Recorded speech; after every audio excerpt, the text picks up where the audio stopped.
Heating, that is nothing but one of the physical method of preservation. Okay, in cooking, the heating is more important part of cooking. So first of all, in cooking, it is the simplest form of heat treatment.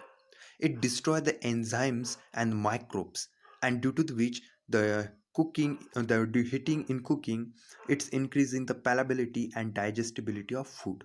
Okay, so due to the heating, there are the two aspect, right?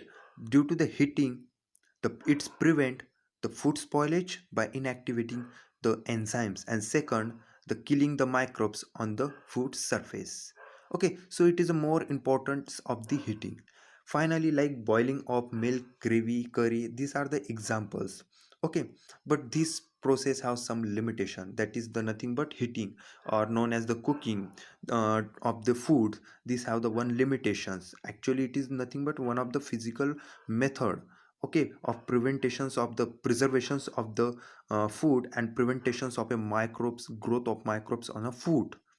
But it have the one limitation due to the lack of covering, or some called word is more important here. If you use the word packing, it is less effective method.